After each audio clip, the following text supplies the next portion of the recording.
Hey, we got one more segment here with Al, and this segment is for you, the manufacturing leaders out there. We're going to get some of his sage advice, some of his tips for manufacturers. Let's start with one of the big themes of our conversation. How do manufacturing leaders get their teams to embrace AI, to not look at it as a threat to their job, but as something that's just going to help them be more successful in their jobs? Well, yeah, I think for me, you need to say it with conviction and believe that automation doesn't take jobs away. I do deeply believe that. I think when we talk about things like a skills gap, we accidentally imply it will. Like we're solving the skills so we don't need skilled people anymore. I think we start by talking about it as a productivity gap. And any time you think about automation, that's what happens. The analogy that works best for me, and you might find another one, is an autopilot. When the autopilot came along and automated the mundane stick and rudder skills for the pilot, we didn't lose the pilot from the cockpit. The pilot actually became the navigator. And now the pilot is flying bigger planes, more planes, there's just as many planes, and they have a higher salary. Fast food comes along, there's more restaurants.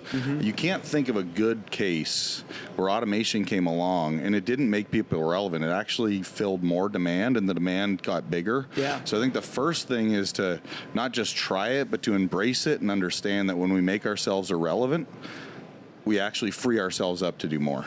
Yeah. I have more of a career question. You know, you started as a machinist, now you're a CEO. What advice would you give to, let's say, manufacturers on the front line, operators, machinists, etc., to prepare themselves for anything, really? Or let's say prepare themselves for career advancement? Stop thinking. I think the first one is stop thinking about the career advancement. The people that I've seen that overly focus on the career advancement sometimes make it, but it falters. For me, it's about relationships.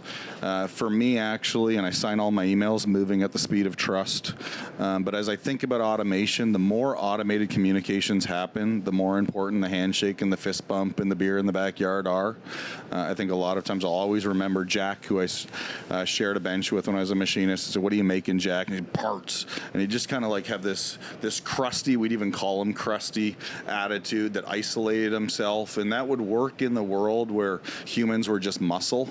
But now we're trying to facilitate conversations, and the faster we can communicate is the more valuable we are. So to me, it's about building relationships. Again, that's why we kind of set our booth up the way we did, to facilitate relationships. But building relationships and trust is the most important thing anybody can do. What is...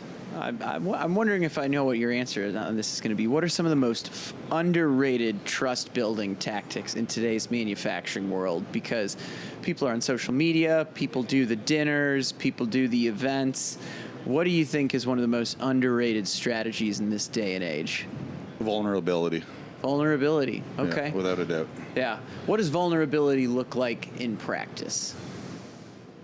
A willingness to say when you're wrong. Yeah. A willingness to be vulnerable and share where you're at. It actually, you build trust when you're listening. You build trust when you allow somebody to contribute to you. And I think we kind of feel like we have more trust if we have this confidence about us. Yeah. And we actually build trust when it's like, you know what, I've got things I'm struggling with too. It's like, oh, you are human. You're not just an AI bot. Yeah. No, I think that's great advice to wrap our interview on. Al, I appreciate you being part of us here with the Creators Lounge. Everyone out there, we got more Creators Lounge interviews coming right up. We'll see you real soon.